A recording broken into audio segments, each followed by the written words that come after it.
I'm doing a eulogy for a public speaking class.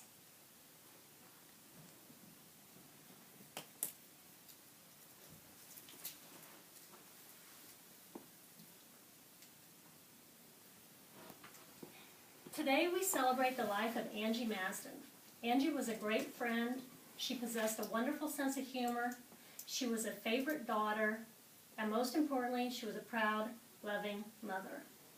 She grew up in Wilson with her best friends, Shelley and Sam. They weren't always the most responsible or disciplined. Like the time they spent in the principal's office for making inappropriate Christmas cards and hanging them on their lockers. Or when Angie stayed out until 3 in the morning and her family had called the local radio station to announce for her to come home. They enjoyed their nights partying at Lakeside, knowing full well they would be grounded when they got home for staying out past curfew. Somehow they managed to survive their teen years. Angie had a love for animals. At first she had one pet, a dog. But after she had her daughter, their love for animals grew.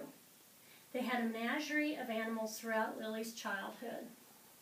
They had dogs, cats, goats, chickens, hamsters, guinea pigs, and the list goes on and on. Angie's greatest love was her daughter, Lily.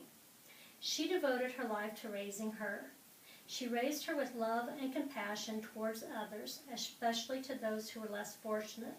She was not only a parent to Lily, but also her best friend. She loved her more than anything in this world. Her second greatest love was for her parents. They had a close relationship. She loved them very much and enjoyed spending time with them as a family. They helped Angie raise her daughter. Her mom cooked for them, and her dad was her handyman. They always referred to her as their favorite child. I think Angie would want to be remembered as someone with love in her heart, a twisted sense of humor, and a quick wit. I will conclude with a song that was very dear to Angie. I'll sing you a song of a burglar boy who went to rob a house. He opened the window and then crept in as quietly as a mouse. He thought of a place to hide himself in a room where an old maid slept. He thought of the money and jewels she kept as under the bed he crept.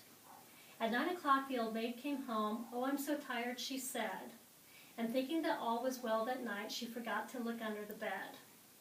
She took out her teeth and her big glass eye and the hair all off of her head. The burglar had about 17 fits as he scrambled from under the bed. But the old maid was wide awake and she grabbed him by the neck. She did not faint nor run away, but calmly as a lamb, she said, "My prayers are answered now. At last I have a man."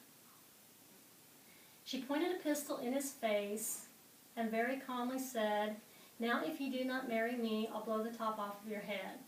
The burglar seen that he was cinched and had no chance to scoot. He looked at her teeth and her big glass eye and said, "For Christ's sake, shoot." The end.